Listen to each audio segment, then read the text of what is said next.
Om Namo Bhagavate Vasudevaya. Om Namo Bhagavate Vasudevaya.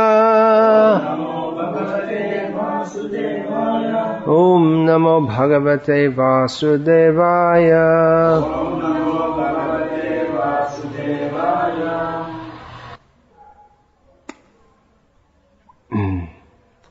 Name 43. Dhata. Pitahamasya Jagata. Mata Dhata. Pitamaha. In Bhagavad Gita, Krishna says that he is the father of the universe, Pitahamas of this universe, and he is the mother and the Dhata and the grandfather. So what does Dhata mean? There's not Dhata, that's another word altogether. Dhata means who gives. Dhata. Well, there are various meanings of this. That's why it's, by considering the various meanings of these words, we'll find, just like in the Bhagavad Gita, necessarily each word is translated just with one dhata. I believe Srila Prabhupada in translation translates it as the support. I'm the father of this universe, the mother, support, and the grandsire. So that's one meaning of the word dhata, the support. But there are so many other meanings also. And by considering these, then our consideration of Bhagavad Gita will be enriched. So I was saying yesterday it's a technical process, but it's not just something technical just to fill up the minds of people who are inclined to speculate or ruminate or have philosophical predilections, but it's an activity of bhakti, study of Shastra, with the aim of understanding Krishna better. That is an act of bhakti. Understanding means how much can we understand, but still we try to. If we weren't meant to understand Krishna, Krishna would have never given us Shastra. Right? All the Shastras are meant for understanding Krishna. Vede Ramayane Chaiva Purane Bharate Tata Adavante Cha Madhye Cha Hari Sarvatra Giyate. In all the Shastras, Vedas, Ramayana, Mahabharata, Puranas, everything, beginning, middle and end, only Hari is glorified. Vedaischa Sarvarahama Eva Vedyaha. In all the Vedas, Krishna is the object of knowledge.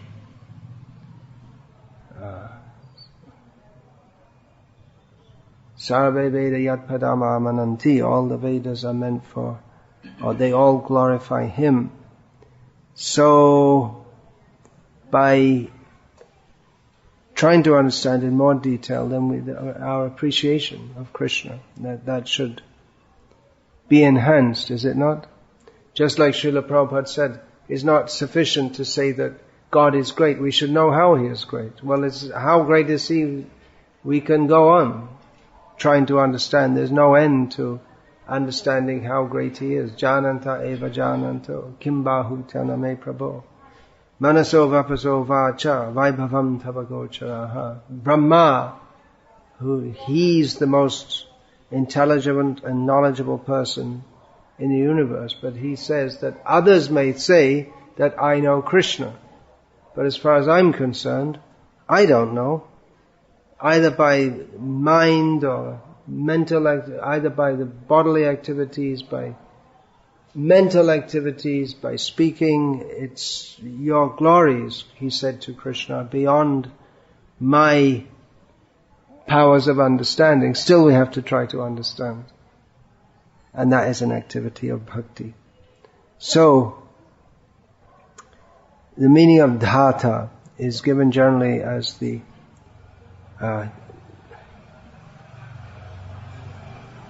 well, generally we understand this word as support. Dharan. The dharana means to have a concept. Dharan means to support. So that's one meaning, who supports and sustains. Another meaning is who creates. Another meaning is, well, there are of course so many meanings, but primary meanings are being given here. Who has no support other than himself, which again gives the idea of self-sufficiency. He supports everything, but no one supports him. That's the meaning of being supreme. He is self-sufficient support of everything. Not that everything's all just the same. In this universe we see everything's interlinked and everything is dependent upon everything else. No one or nothing in this universe is independent. Everything is dependent on everything else. But Krishna is truly independent because he doesn't need anything from anyone. Even spiritually, he's independent, but he becomes dependent upon the love of his devotees. But ontologically, or in his essence, he's completely independent. He supports everything. But there's no need, or there's nothing that supports him. Another meaning is he who drinks everything. So the drunkards can worship Krishna. They like to drink. Prabhupada said that, I remember. One devotee, this years ago in England, he was bewildered on hearing the recording of Srila Prabhupada say this, that even the drunkards, when they're drinking wine, if they simply think that the taste of this wine is Krishna, because they like the wine so much, if they think like that, one day they will become great devotees. So Krishna is the one who drinks everything. Of course, he's not a drunkard.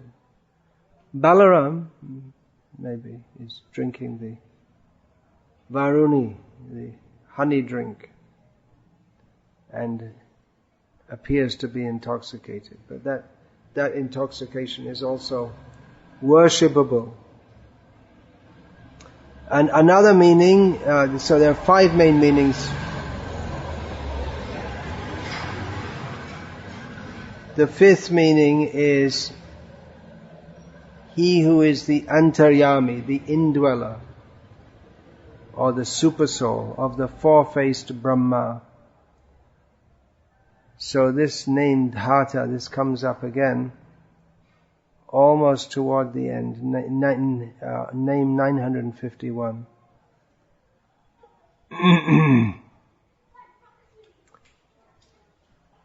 So the creator of everything, including the 4-faced Brahma. So this is very important, that Brahma is generally thought of as the creator of the universe. There are the Trimurti, or in Hindi, Teen Murti. This Brahma, Vishnu, Mahesh, create, maintain and destroy. But the creation by Brahma is also dependent upon Krishna. Even Vishnu, if we consider his difference from Krishna rather than his sameness, he's also doing everything. He's an expansion of Krishna. So, and then Shiva, he's destroying on the order of Krishna. So Brahma is known as the creator, but he's the creator, something like an engineer. He doesn't provide the ingredients, but whatever ingredients are there, he puts them all together. But even the example of an engineer isn't wholly appropriate, because Krishna not only provides the ingredients for Brahma to create the universe, but he also gives the intelligence to Brahma how to do so. And the whole design is already, all the blueprints everything's there given by Krishna, not by Brahma.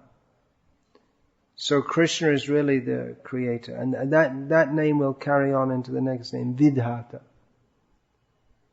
So Brahma is, another thing is that Brahma creates, but then again there's destruction. Each day of Brahma he has to create the universe again. But there comes a time when Brahma also has to be destroyed. Koto chaturarana mari mari jautu. There's one saying of Vidyapati. How many Brahmas have come and gone? But Krishna, he remains. So in that sense, he's the real creator. The real creator is one who's not destroyed. Brahma himself is created, and he has to be destroyed in due course of time, the body of Brahma. But Krishna,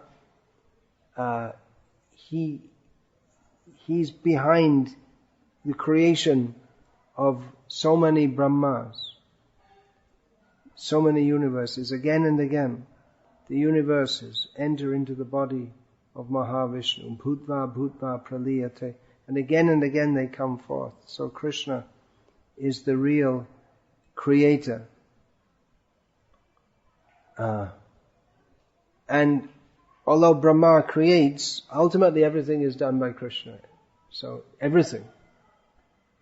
If one thinks that I'm doing anything myself, if I think I am speaking here, and if anyone becomes overly fascinated by their own activities or abilities, they should know that prakrite kriyamanani gunai karmani sarvashaha ahankara vimudhatma kartahamiti manyate.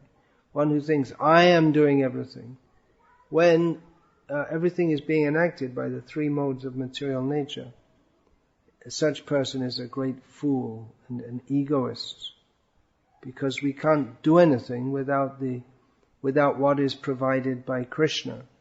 The ingredients of material energy, the intelligence, even the willpower to do anything. So everything, we have a minute independence. We should remember that word minute. We're so much dependent. So Krishna is the creator of everything. And Dhata also means the support, so that also means the maintainer of everything.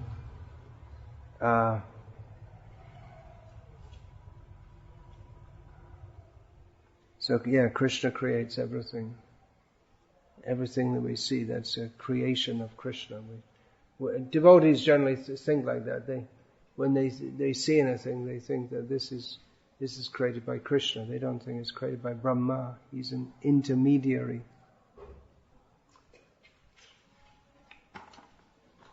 Not that we disrespect Brahma, he's got a great post. But we understand that he also is simply working on the order of Krishna. That Tumi Sarveshwareshwara, that song is there of Bhaktivinoda Thakur, that Tomari Chai Brahma Srijan, what is that? Vishve Brahma Karana Srijan, Tomari Chai Brahma Karana Srijan. By your desire, Brahma creates the universe. So it's all going on by Krishna. That's the point. This Hinduism, in one sense it's good that they recognize that there are persons behind everything, but unless they recognize that ultimately it's all going on because of Krishna, and that all the demigods, they're all simply dependent upon and the order carriers of Krishna, then you end up with Hinduism instead of pure devotional service to Krishna, which may appear to people to be Hinduism, but it's a clear understanding of that which Hinduism confusedly purports to represent.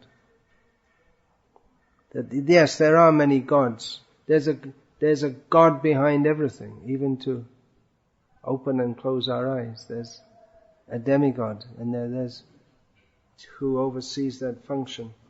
And to open and close the eyes, that requires there are certain life airs, which are all, there are 10 different kinds of life airs.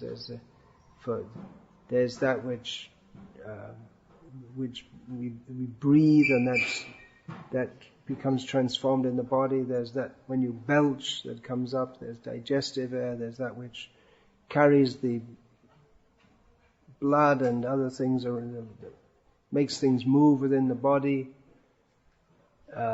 There's that which forces the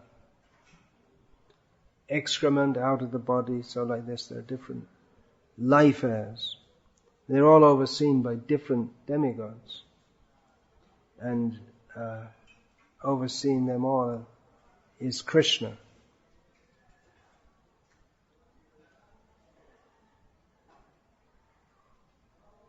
So, this verse again is quoted, Mama Yonya from Bhagavad Gita, Mama Yonya Mahad Brahma, Tasmin Garbham Dadhamyaham, Sambhava Sarva Bhutanam Tato Bhavati Bharata. So, everything rests in Krishna. That's another meaning. Dhata. Everything rests in Krishna. Everything is supported by Krishna. And then as the creator, everything comes out from Krishna. So everything rests in him and everything comes out from him. So in both ways, he's Dhata. He's the creator and the support of everything.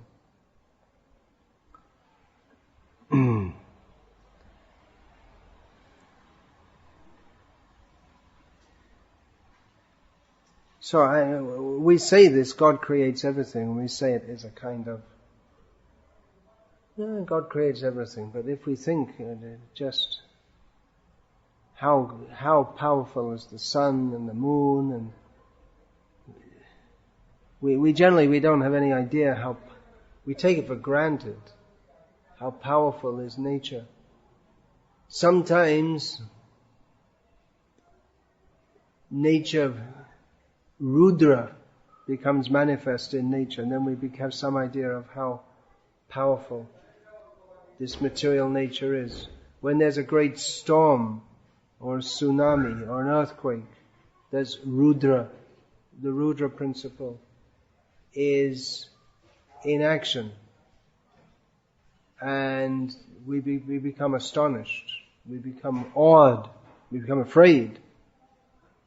If you've ever been in any terrible storm where it's really powerful and trees are getting ripped up, and of course in Bengal there's that, just will be coming up soon, the Boishakhi Jor, in which the banana trees get ripped up. But when, real big heavy trees get ripped up and there's so much rain, or sometimes there are hailstones like as big as a cricket ball.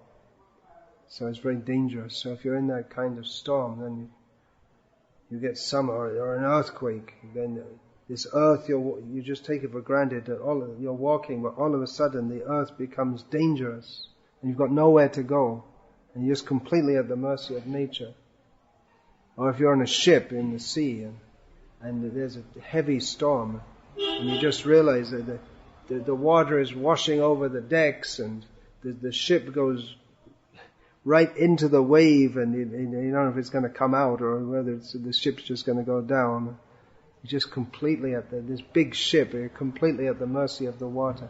Then you get some idea of how powerful is this material nature. But that's just, then again, if we consider, of course at that time we don't consider so much philosophically. Later we can think about it. How this nature, we're just in one tiny little part of the earth where there's some great storm or whatever, earthquake, and it seems so powerful to us, but Ekang shena stito jagat. By the Krishna says, just with a tiny part of my potency, I create all the universes. And if we see just a little bit of that potency within a tiny part of the universe, we become so awed. So how great is Krishna? We should think. I had an experience once in Bangladesh. I wrote about that in this Glimpses of Traditional Indian Life book. That we were on a boat crossing the river in the monsoon season, where the river's already very wide. It becomes so wide you can't see where it ends at all, because it floods the whole land, and there are treetops sticking up out of the water, and the tops of houses you can just see sticking over the water. So before we set off from the port, they were debating, should we go or not? Because they could see, it was the rainy season, storms can come at any time, and they were thinking maybe it's dangerous, we shouldn't go, because you have to go it's a long journey to the other side. Anyway, they decided to go, and then after maybe an hour out, way out in the middle of this river, with there's no shore anywhere for miles, because the whole river's over flooded, which is already spectacular itself to see the river. You can't see the end of the river. You can't see either. It looks like the sea. It's so wide. And then the storm comes, and it's just, the boats we're under the deck, but still so much water is coming in, and the boats rocking here and there, and we don't know, we think that there's big waves, and we think the boat's going, just a little launch. So many times you'll hear in the news that the launch capsizes in Bangladesh and so many hundreds of people are drowned.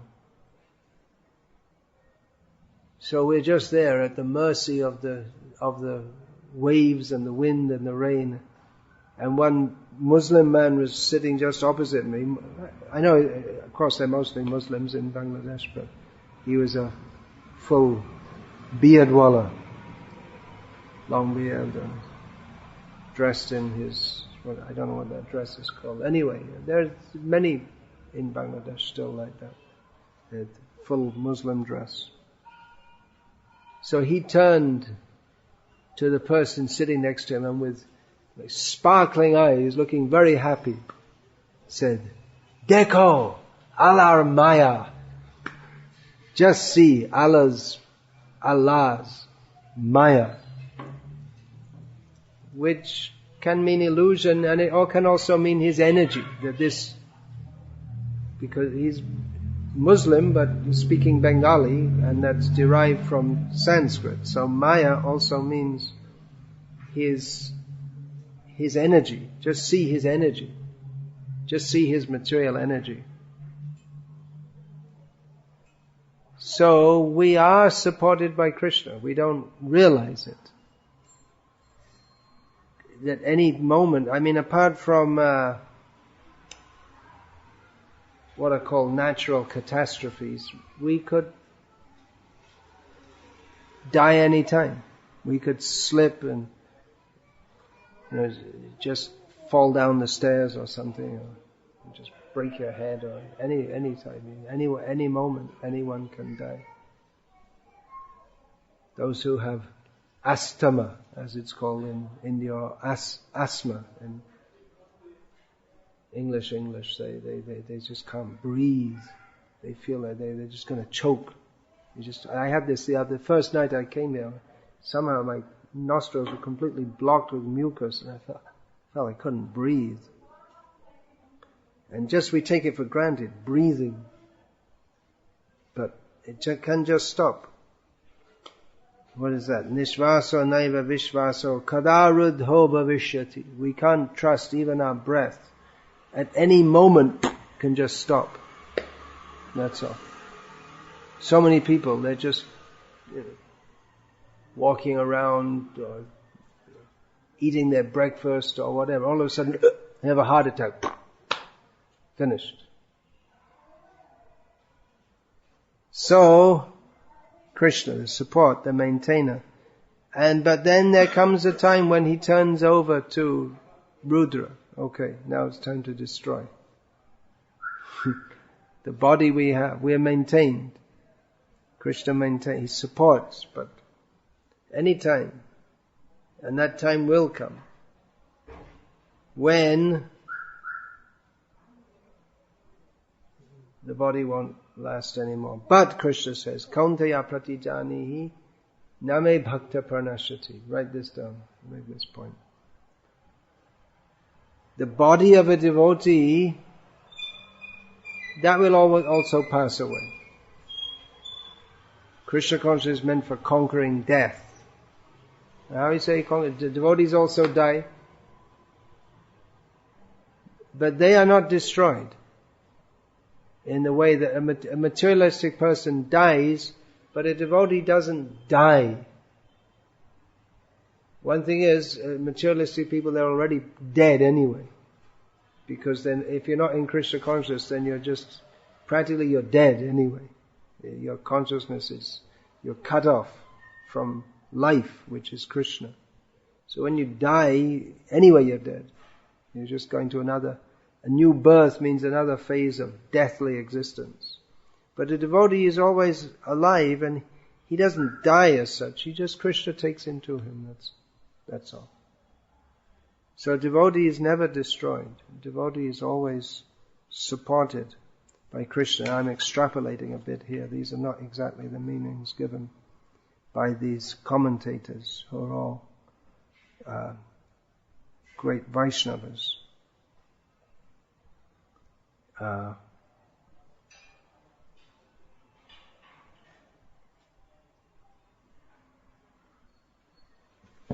Where are we going here?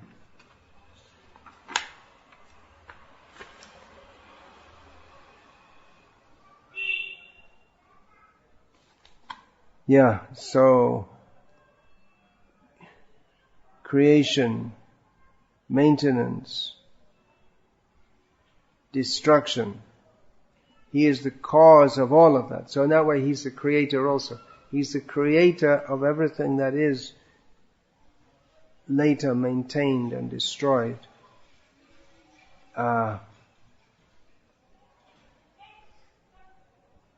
So there are some of the meanings of the word Dhata. Dhata. Then another similar word. Did I get all those? Yeah, he who drinks. He who drinks everything. That means, just as like at the time of the universal destruction, he sucks everything into his body. So in that way. He Dhata, one who drinks. Then, Vidhata. So this prefix, vi, that generally means special. It can mean without. There are various meanings of it, but it generally means special. This word Vidhata is a well-known word. Right? You all know the word Vidhata. South Indian languages also, Vidhata. Means he who ordains fate, who gives out the destiny.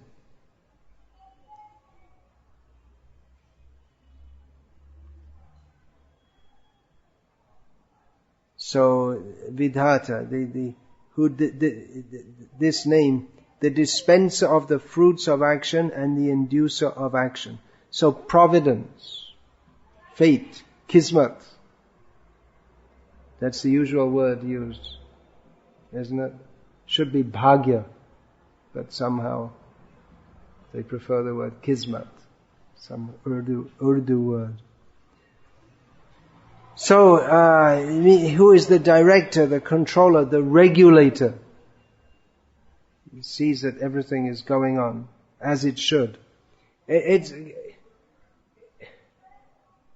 heard of supercomputers, but what kind of supercomputer can regulate and integrate all the karmic reactions of every living being? Right? You consider unlimited living beings. I think that Microsoft would be stumped on. They can't even get a decent operating system together, let alone doing, trying to coordinate all the different karmas of the living beings, because it's all interactive. It's just like Hitler was a demon. Churchill was also a demon, maybe more than Hitler, as Prabhupada said, but Churchill's side won the war, so they write the history books. So Churchill doesn't come off as a demon, whereas Hitler does, which he definitely was also. Stalin also. Why should we underestimate the Russians? We have a Russian here. Of course he's a devotee, but Stalin was also no less a demon. He killed far more Soviet citizens than Hitler did. His own people, supposed to be. So, so these people are demons. They orchestrated the killing of hundreds and thousands and millions of people. But in one sense, the people who got killed also deserved it, because it was their fate from their sinful activities to be under such a person. Now it doesn't mean that because of that Stalin is absolved from guilt, but because he had some perverse desire to do that, he got the opportunity to do that. But he also has to suffer the sinful reactions for that. So how people are put there, people with certain desires are put in certain situations where they can perform very sinful activities. And the persons who suffer from that, they're put in that situation, just like people with a similar karmic fate to die in the same way, they all get put in a plane with crashes. That's the Shastric understanding. People of a similar outlook and disposition, they get born in the same country, so we are in the same community. Actually, in India previously, there wasn't much thought of like we are Indian, or even we are Tamil or Karnataka or whatever. There was no such. It was more like your caste. That was your jati. That was the main thing, and your family. That was which people identified with most of all. So, and we see that in India, even today, it's getting broken down more and more with modern life, but it's a different kind of consciousness and culture. People born in Brahmin families, Vaishya families, there aren't any real Kshatriyas left, Shudra families, or you can say, just like Italian people, in general, we can say Italian people are very different to Swedish people, or Bengalis are very different to Gujaratis in many ways. Generally speaking, we can say like that. So people get put in certain situations with other people of a similar outlook and mentality. That's how we understand it. And a similar karmic background. It may be that someone, we find that in the story of Chitraketu, someone who is the enemy of that person in a previous life, he gets born as the son of that person. And that's there also in the story of King Vena. That Vena gave so much grief to his father by being such a demon, whereas his father, Anga, I believe his name, he was greatly distressed at having such a sinful son. And in the case of Chitraketu, his son, the father was very affectionate to his baby child, and then the baby child died. And in this way, he gave great grief to Chitraketu. So it may be that someone is the enemy in a previous life, gets born as their son, and then dies, just so that that person can suffer the pain of grief like that. So it's extremely complex, and we see all the living, some lizard, I'm seeing a lizard here, generally at this time they crawl around the light switches and then they catch the insects which are... So what karmic fate was it that some jiva is in the body of some little moth going around the light switch, and then the lizard gobbles him up. Or the snake comes to catch the frogs, and all the frogs, they see him coming, they all jump in the pond. Once I was staying on some farm, and there was a little pond which all the frogs, they'd sit at the edge, and the snake would come, and then all the frogs would say, and they'd all jump in the pond, and then the snake would stop slithering and just sit there disappointed. And one time the snake will catch the frog. So what is that? This, out of their, the karmas that they have acquired, they get a certain type of body. This Daiva, what is that? Karmana Daiva Netrena Jantur Deho Papateye. Under the supervision of the Supreme Lord, according to one's karmic reactions, one gets a certain type of body. So it's all interlinked. That jiva in the body of a frog. What do you have to do to become a frog? What kind of sinful activities?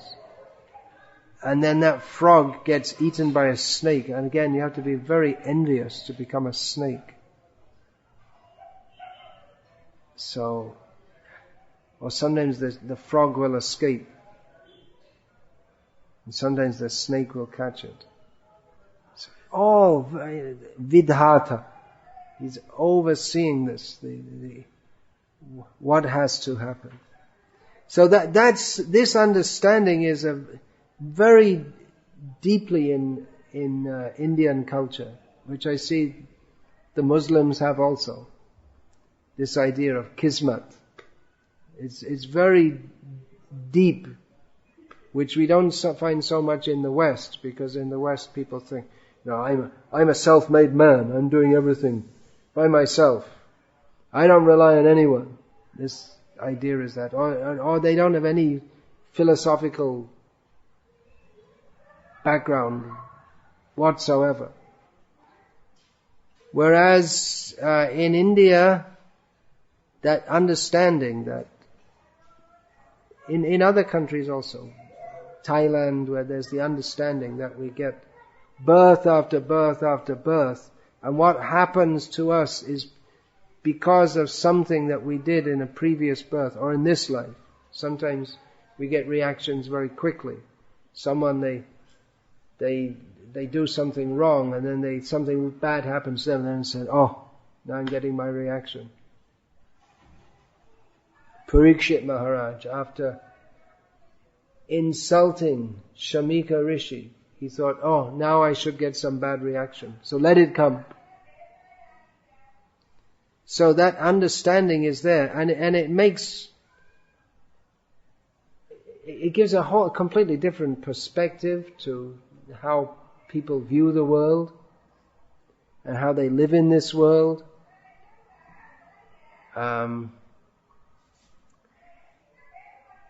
Just soldiers who come back from duty in Afghanistan and Iraq, they've seen so many bad things, and even if they get back with all their limbs intact,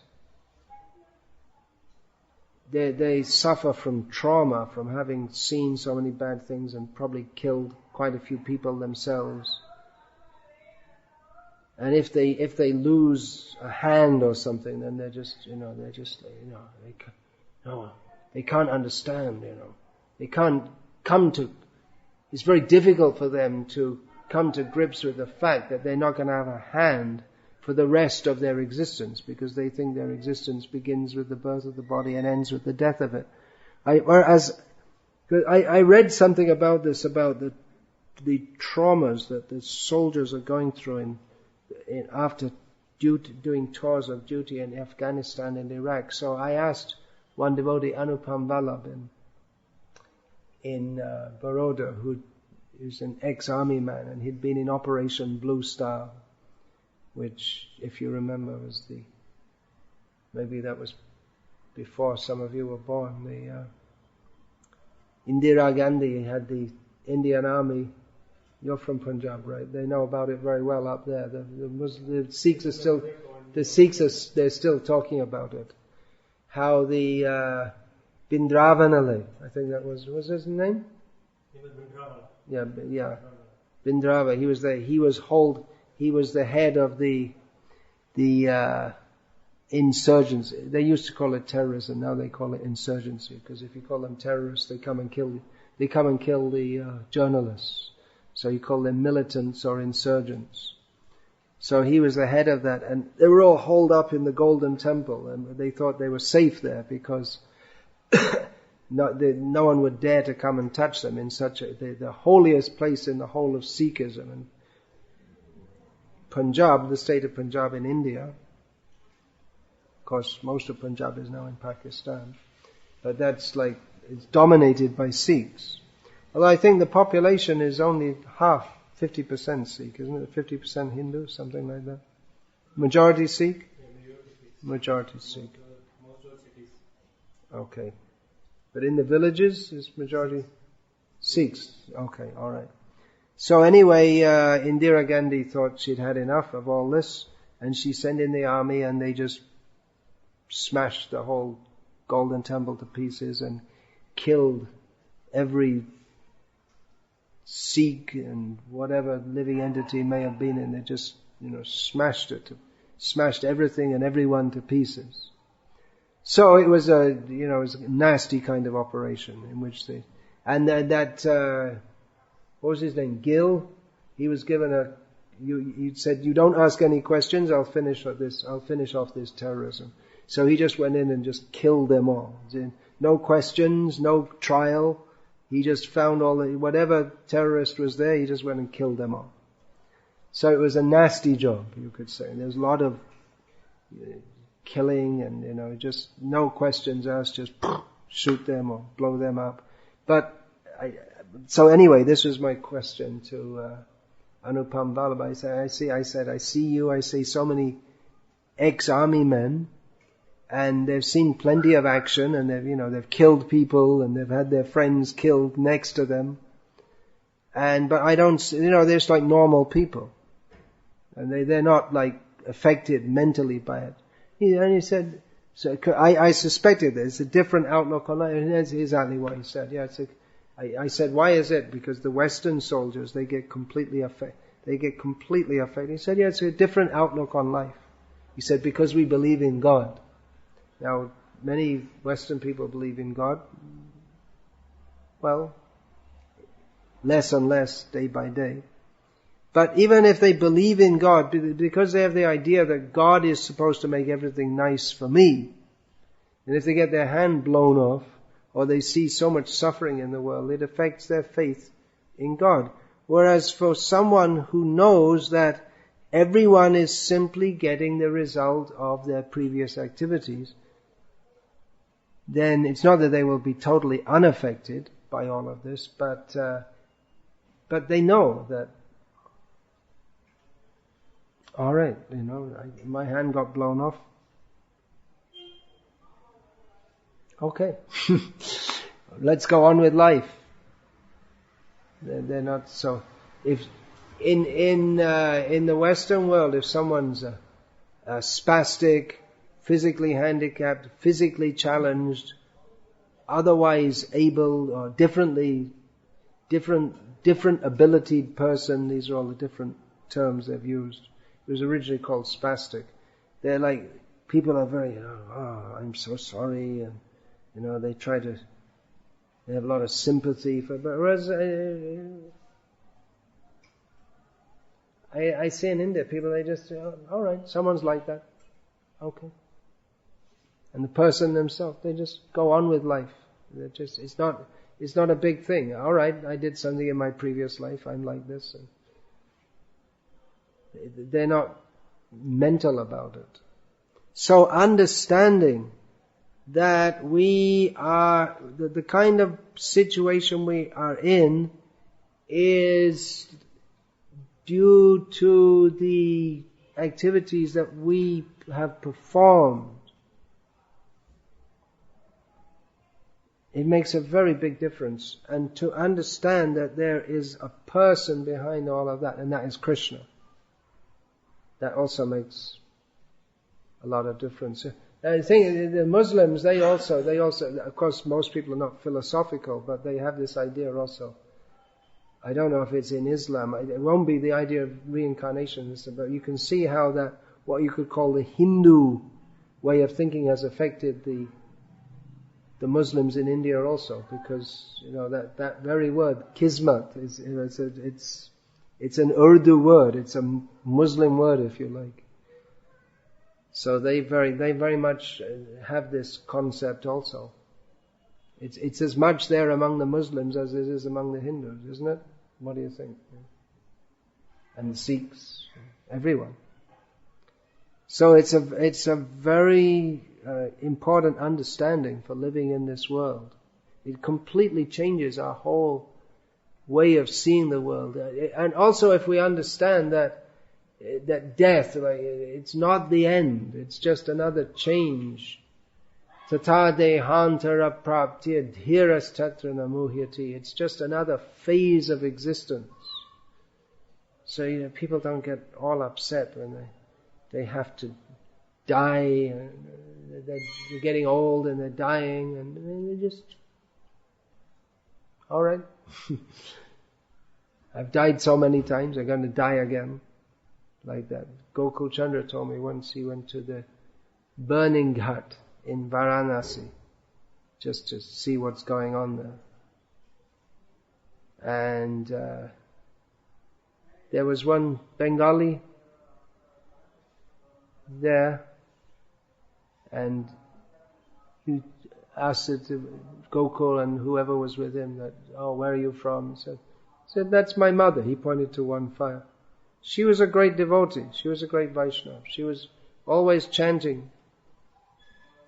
He wasn't lamenting or anything. He said, and he indicated like this, she's gone up.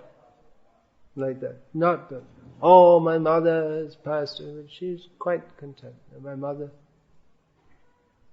she's lived a good life. She's gone on. And that's all. We'll go on with life. That's all.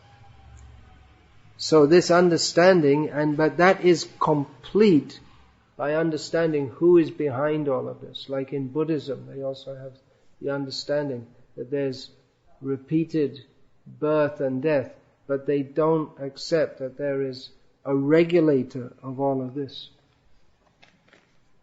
Oops, I have to regulate the time also. I don't regulate it, but I have to stick within the regulations of the time.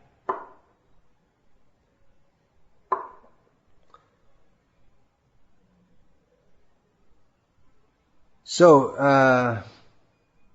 there are so many things to say about Vidhata.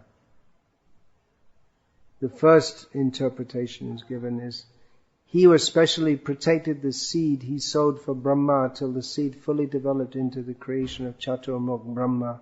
So that's explained how Brahma, he's the Dhata behind the Dhata. If Brahma is considered the creator, then Brahma, he was born from the lotus, but that the seed from which Brahma developed, that was protected by Krishna until it eventually sprouted and became Brahma. So he's the protector in that sense. That's a very specific sense. The Brahmanda, all the ingredients were all put there, and when that was protected, and when Brahma was ready, then he created it. But in the meantime, it was protected by Krishna. Vidhata means that he bestows the fruits on everyone for everyone, even for Brahma, even for Yama. Yama gives the fruits of activities to everyone. People come to him. Okay, you go to heaven, you go to hell. The Vaishnavas don't go to Yamaraj at all. But who is doing it for Yama? Krishna. He oversees what is required. Of course, Yamaraj is a great devotee. Vidhata means support. So he is the support of all supports. The support of the universe is Adishesha, but the support of him is Krishna. Now, generally we think Vishnu, he's resting on Ananta Shesha. But even the ability of Ananta to support Vishnu, that ability is given to him by Vishnu. He doesn't have any independent ability. So that's the point being made there. Now, he who makes the rules, not who makes the laws of the universe.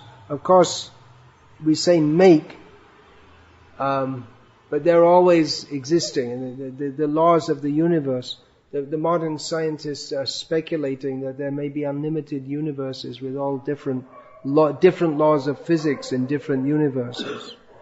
But from Shastra we understand it's basically the same thing in different universes. Not that they all have different laws of physics or any such thing. So he dispenses the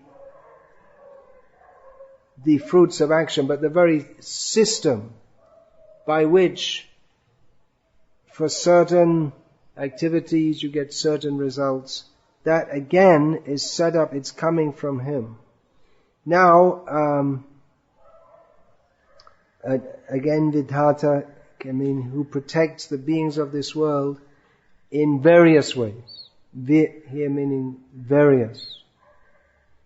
So, again, it's just a slight difference from the word dhata, just to explain it a bit more.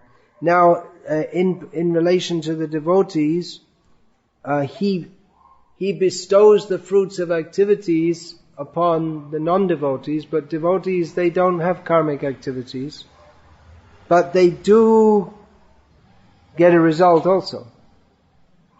So the desire of his devotees is to serve Krishna, to taste the sweetness of Krishna. So Krishna also fulfills their desires. So in that way he's Vidhata. There's another meaning that he is born by Garuda. Here Vid means Garuda and Dhata means support. So who Garuda supports, who he carries, that also means Vidhata. So there are many explanations of how this name Vidhata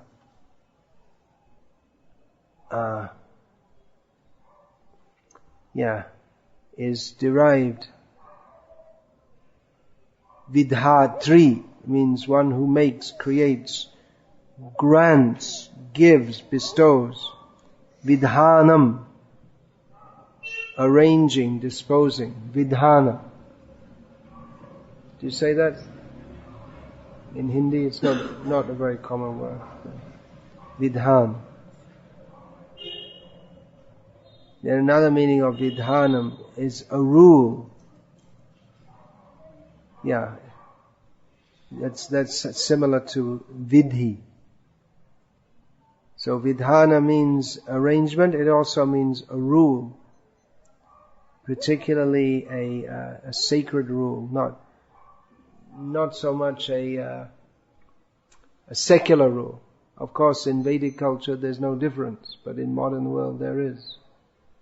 Maybe it's good to call the rules of the state, instead of calling them the niyam of the state, to call it, there's other word, again, Urdu, Ain Kanun. You say that? Yeah, that's in So that means like the rules of the government. But vidhi means the rules of Shastra given by God. And then Vidhata, who is the vidhanasya karta, who makes the rules work. You can make so many rules, but unless there's enforcement, the rules are useless. Just like in our ISKCON, there are so many rules, but people can follow or not follow. There's no one to... Of course, if you do something really wrong, they might kick you out or something like that. But there's no police force as such. Or if there's no one to enforce the rules, then the rules have no meaning. So who enforces the meaning of the rules, that also means Vidhata. So in the state, we can get away with breaking the rules of the state, but if we cannot get away with breaking the rules of God. Just like you may be a criminal and you can go to the grave without being caught. You murdered so many people and you stole so many things and somehow the police didn't apprehend you, or you paid them off or whatever. In India, you can do that. Less and less so. Increasingly they're catching people and sticking them in prison. The bribes don't work anymore so much as they used to. So by bribery or whatever you can get away with it, but you can't get away from the laws of God. There's a saying in Bengali, Prabhupada used to say that Gaye gu makile jom chare bena. Can you understand that? Have you heard that? You ever heard anyone say that? No? Well, I never heard anyone. There are many Bengali sayings I only heard from Prabhupada. I never heard Bengali saying. Gaye gu. If you rub stool all over your body, then Yamaraj, he won't come and look at you and say, and then go away. He'll take you anyway. You can't escape. You can't escape. You can escape the laws of the state, maybe, but you can't escape the laws of God, because He doesn't just make the rules, but He enforces them also. And it may take some time, but just like there's a saying, the wheels, what is it? The wheels of justice grind slowly, but they grind... You want to look it up on the internet? I can't remember what it is, but they grind surely. I can't remember exactly the saying. The wheels of justice may grind slowly, but they grind... something. I lost the last word. Now you can look up anything, anytime, anywhere, theoretically. They show the advertisements with someone sitting on top of a mountain on the internet, but it doesn't work. And even in Bangalore it doesn't work half the time. So the wheels of justice may grind slowly, but they grind fine. Who's that saying attributed to?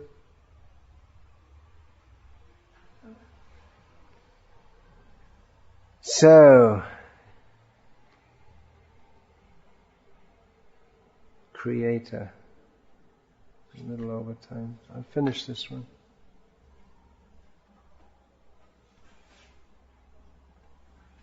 Creator. Yeah, there are other meanings also, but that will be discussed later, when the name again comes.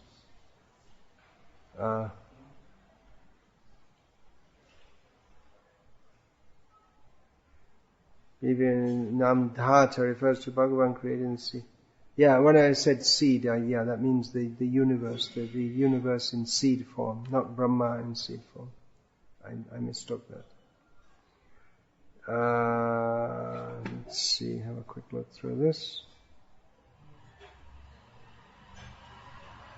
Alde Vijabhushan has the same interpretation as that of Bhakta. Parasha Bhatta.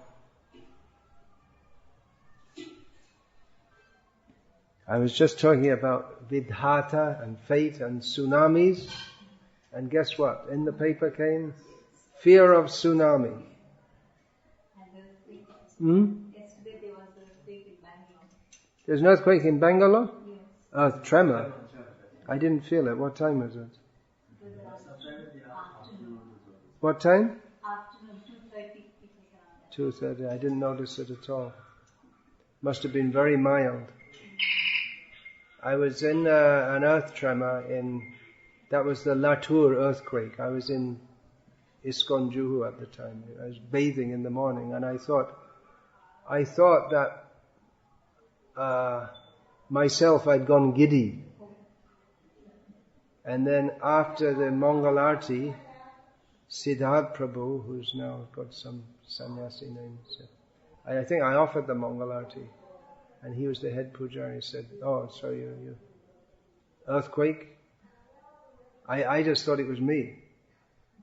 There's another time I was in Bangkok, in a wooden house, and the house just all started shaking. It was an earth tremor, but I didn't notice anything. So I wanted to speak about that. It's like tsunami doesn't happen very often. Earthquakes don't happen very often. But yeah, things like that can happen just suddenly. And people, they tend to think that the world, just the way it is the way it is. And it will always be like that. And then something happens to really shake them up. No one ever expects the Spanish Inquisition. Ha ha ha. So, just like our godbrother sent me an email. He remembers from his childhood. That was 1968. I remember I must have been 11 years old. It was a very big thing in the Western world. It came in the newspapers that Russia, the USSR, invaded Czechoslovakia. So he was, it's your people. So he was living in Prague, and he remembers that all of a sudden there were Soviet tanks everywhere, and their country had been taken over or invaded by the USSR. So they were thinking that everything's great, everything's going on nice, our country is getting all liberal, and we're getting away from all this communism. And all of a sudden, I guess it must have been Comrade Leonid decided that was enough is enough, and send in some tanks. And I guess they could get away with it, that NATO wouldn't do anything, which was correct. NATO didn't love Czechoslovakia that much that they were going to risk a world war over it.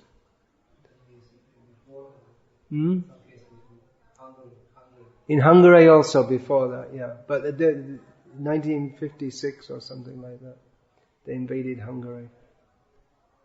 So he made the point that he'd experienced that in his childhood. Now all of a sudden, everything's all nice and wonderful, and everyone's happy, and all of a sudden you've got Russian boots all over you. So like that tsunami, all of a sudden you join the fish. Except you can't swim like them. So things happen so suddenly. But that brings up a thought of another name one name that we've already discussed in Vishnu Sahasranama, Thanu. And there's another name which has a very similar meaning, which is yet to be discussed by my lowly self, is Dhruva, which means fixed or steady. So in this world, now, it's very good for us to hear this regularly. In this world, nothing is fixed, nothing is steady. We can't trust anything or rely on anything. Anything can happen anytime, because that's a fact. And because of Maya, we tend to think that the way things are is the way things always will be, more or less. But suddenly there can be drastic and dramatic changes which just change everything in our world. Among the many things that I read in my life in newspapers, I must admit, I remember reading some years ago how a woman at home somewhere in South India, she was ironing the clothes for the children in the morning when she was electrocuted and died. So it just struck me. It must have been just like any normal morning. The mother is up and saying, "Come on, put your clothes on quickly," and cooking something and giving it to them. She's ironing the clothes. All of a sudden she's dead.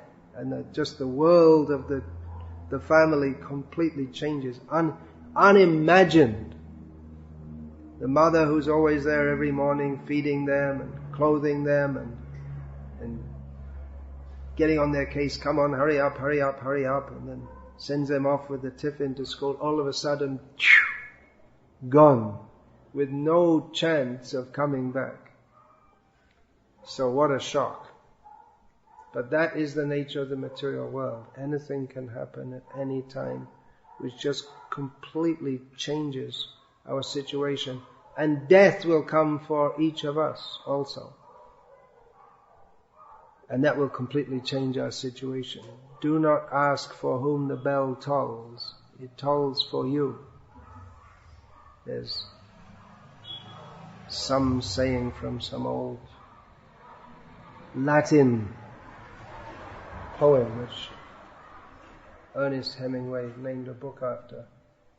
That it comes in his poem because the ding ding ding ding still in the Christian churches, when someone dies, they ring the bell, ding ding ding ding ding. So the bell is ringing, and someone asks someone else, "Who is the bell ringing for? Who died?" And they, "Don't ask, it's for you." Your time will come. So one name of Krishna, Dhruva or Sthanu, they both mean fixed. They don't change. Or even people's attitudes may change. There are many instances in the world of people people have very good friends, and then they become enemies. The same people, but their attitudes completely change.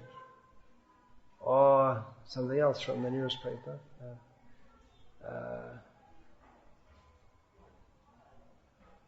What is that? One Pakistani in Britain Pakistani immigrant in Britain, or son of a Pakistani immigrant, won the lottery. So he got £1 million or something, which to most people seems like a lot of money, but you can just fritter it away very quickly. And although it was understood in the family, because they're Pakistani family, there's still some family culture is there. The understanding that what any of us gets is for all of us. So they're all very happy he won the $1 million, but he just cut £1 million or whatever it was, but he just cut himself off from the family and said, "No, the money's for me, not for you." So it was a source of distress for them. They lost their son and they lost their family unit, and just for the money. He thought the money, I love the money more than I love my family, who had done everything for him up to that point. There are many cases of that. The wife, there's some other case, some other time. She had, the ticket was, she got the ticket and then she decided, I got the money, I don't need my husband anymore, and like this. So, situations can change drastically. People can change. But Krishna won't change. Krishna is that person who we can always rely on, whatever else happens in this world. Now, psychologists, they may call this a psychological crutch, that you just believe in some God who isn't really there, but you just believe it because you hope that there's something out there which is going to help you. But devotees experience that, and well, you can call it psychological crutch if you like, but we will chant Hare Krishna and keep our faith in Krishna. There's Draupadi said, that's in the Nectar of Devotion. You want to look that up, see if you can find that? I meant to look it up, but then I got diverted into something else. She said that if you look up Draupadi and moon wildcard, asterisk, she said that the rays of the sun may become cold and the rays of the moon may become warm, but Krishna, your protection, that will never change. In other words, the sun will never become cold and the moon will never become hot. It's impossible. But even theoretically, even if such an unimagined event were to happen, but still Krishna, He's not going to change. Did you get that? It's in the Nectar of Devotion. It's a very nice quote. No. Anyway, that's the purport. Krishna, you will never change. So that's one name of Krishna. Then Sthanu or Dhruva. Then name 45, Dhaturuttamah.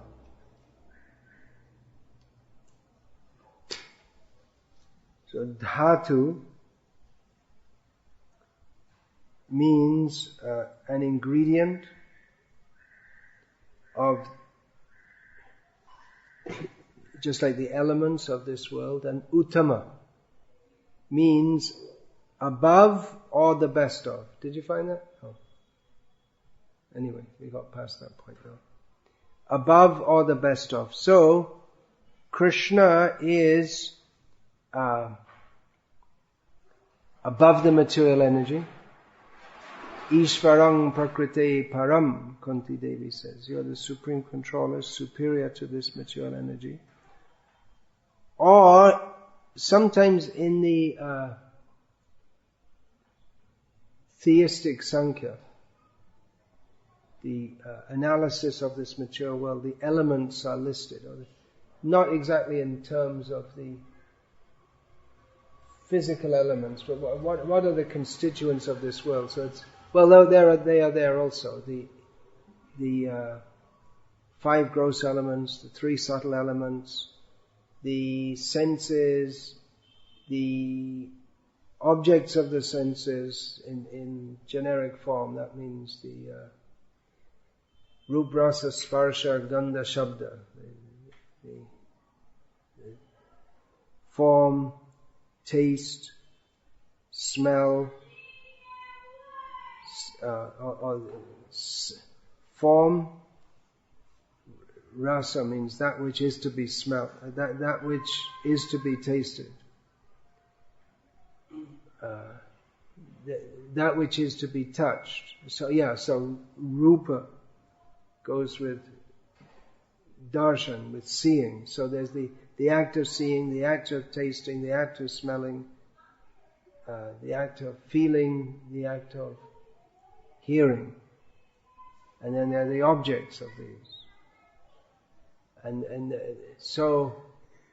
then there are the different philosophers give different lists, and there are 3 modes of material nature.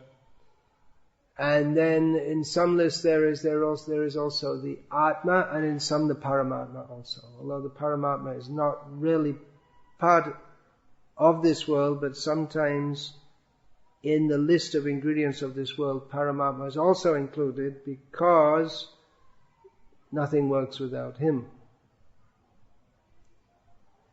as is described in Purusha Sukta, that and in the second canto of Bhagavatam, how all the ingredients of the world were placed there, and all the demigods overseeing everything. Everything was there, but until Purusha, the Paramatma, entered, then everything came to life.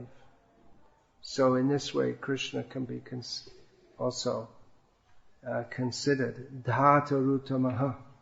He's above all the elements, and at the same time, or if you want to see him, he is the essential, or the topmost, or the principal element, although he's in a different category altogether from everything else. He is the ultimate constituent of everything. So there's also, because Brahma is also called Dhatri. He's also, this name Vidhata often refers to Lord Brahma. So Dhata also means Brahma, but so Dhaturuttamah,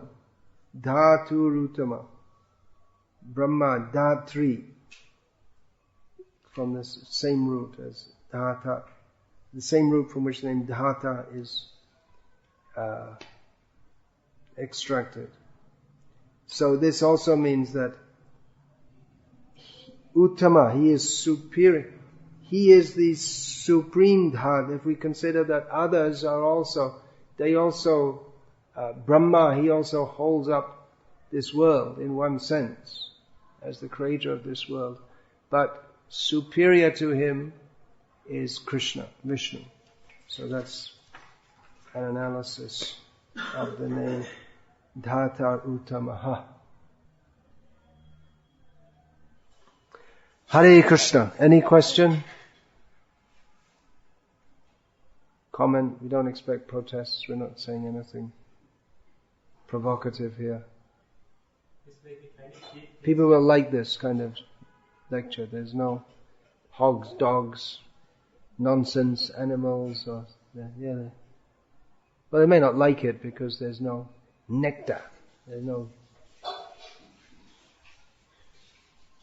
gopis, but at least they feel some relief. No hogs, dogs, camels, or asses this time. Yeah. It's like if any thief kills some other person. If a thief kills another person, Means that person who's killed is suffering. The person who's killed had that. There's a saying. He had it coming to him. Even in English, there's a saying like that. He had it coming to. But why that? He had it coming to him. That kind of gives the idea that he deserved. There's a Vidhata. There's someone up there who's giving you what you deserve. Yeah. But why that thief who was killed? Because it seems like this. He's only an instrument in killing that person. He's only an instrument. Yeah, but it's a sinful desire. It's a sinful desire to kill someone. He, by Vidhata, by the overseer, he's given the opportunity to do that.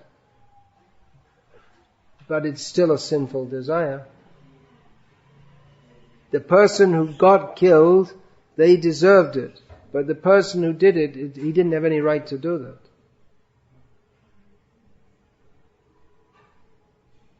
You can't say, well, I killed him, he did. It was just his karma. But you did something illegal.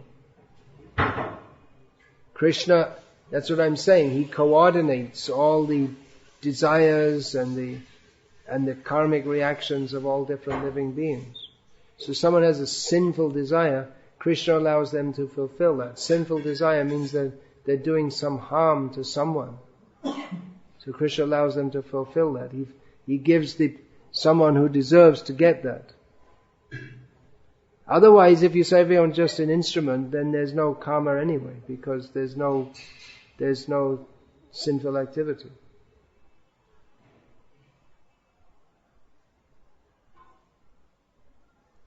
So it's all very complex.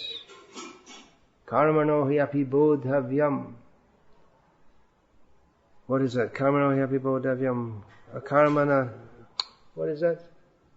Karmana api bodhavyam. Bodhavyam api karmanaha. Akamanascha bodhavyam gahana karmano gatihi. Krishna says it's very difficult to understand all this. What is karma, akarma, vikarma?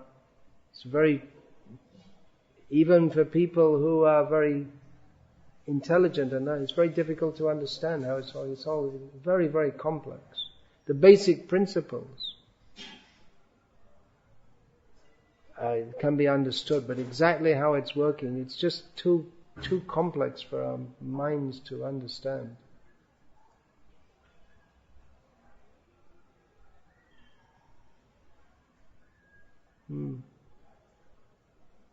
Therefore we understand Krishna, He's the one who's holding it all together. Yeah.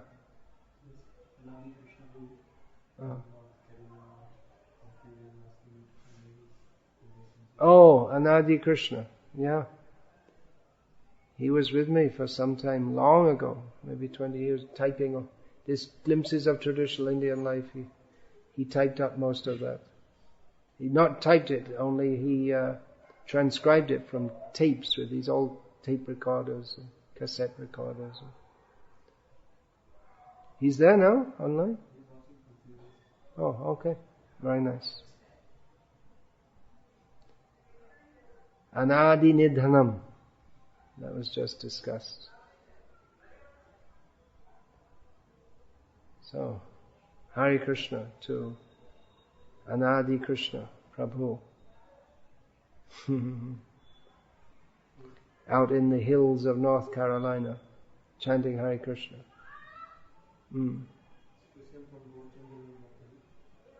Does Krishna change karma of only unalloyed devotees? Does Krishna change the karma only of unalloyed devotees? No, even neophyte devotees.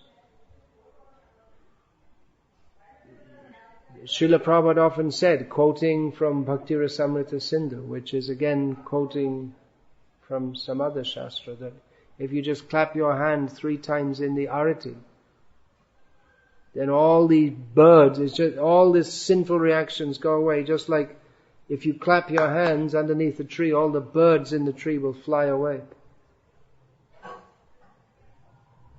So it's not only for fully pure devotees, but any act of bhakti just changes the whole course of one's life. Bhakti is so powerful. Nevertheless, to attain Krishna, one has to have fully pure devotee, fully pure devotion.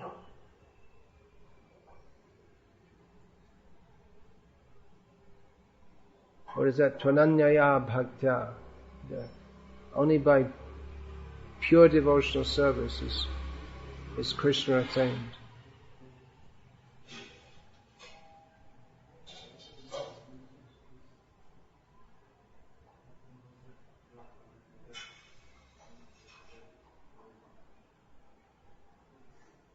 Hare Krishna. All glories to Srila Prabhupada. Yeah, Srila Prabhupada, he changed the course of our lives, didn't he? Otherwise, what worm in stool I would have been. And so many others also. Therefore devotees are so grateful to Prabhupada, because he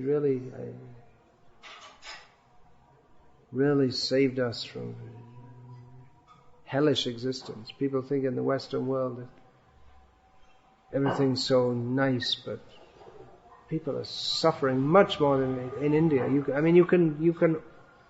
can perceive it when you come back to India from the West. And when you come back, it means in some big city like Bombay or Delhi, which is not really, or Bangalore, I don't really think this is India at all. When I think of India, I don't think of these big cities. I think of the small towns and the villages, and these cities, they're so westernized. But even coming into a big city like Bombay or Delhi, after being in the West, especially being in the West for a month or two, it's such a difference, isn't it? You just relax, because the people in the West are just suffering so much. Where did you go to? Croatia? Where else? Slovenia? And Turkey. Yeah, but that's not really the West. I mean, if you go from Croatia on to Germany, and then you see... I remember once I went overland. I was in St. Petersburg, I was in Tatarstan, and then I went west to St. Petersburg, and you can see the difference. People in Tatarstan, they're much more simple than in St. Petersburg. And then from there I went to Lithuania. This is quite a few years ago, and already Lithuania, they're closer to Western Europe. From there I went to Poland, and then you could see, it's like going west, you could see people getting more materialistic and more degraded. Not that much difference between Petersburg and Lithuania. But then you go to Poland, to Warsaw, Warsaw, and then it's definitely people are more materialistic. And then I went to Berlin. Berlin, what a pits of a place. I mean, people are so degraded. I mean, it's like they're really trying their best to be as degraded as possible. 2 cities, Berlin and Amsterdam. These 2 places, people there like really... I don't think in Amsterdam they're trying to be degraded. They're just so used to it now. Maybe that in the 1960s they started trying to be degraded. They really did a good job of being very just extremely gross and materialistic and fallen. So yeah, when you come back to India you see the difference actually. So what was the point I was making there? I lost it. Prabhupada saved us, yeah. Prabhupada really saved us. In Amsterdam, Prabhupada was they had some program in a park, and Prabhupada, he said, there's no use to say anything to these people. Just chant Hare Krishna and give them prasadam. They're so fallen. All the hippies, and they're all intoxicated and naked, and Prabhupada, there's no use to speak to such people. Can't say anything to them. They're just so fallen.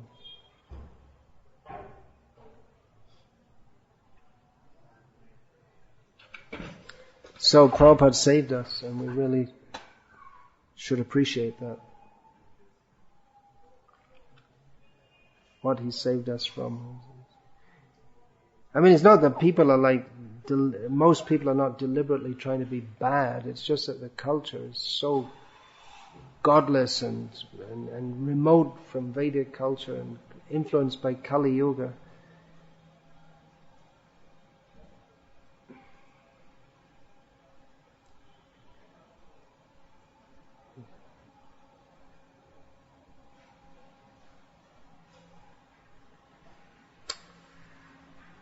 Hare Krishna.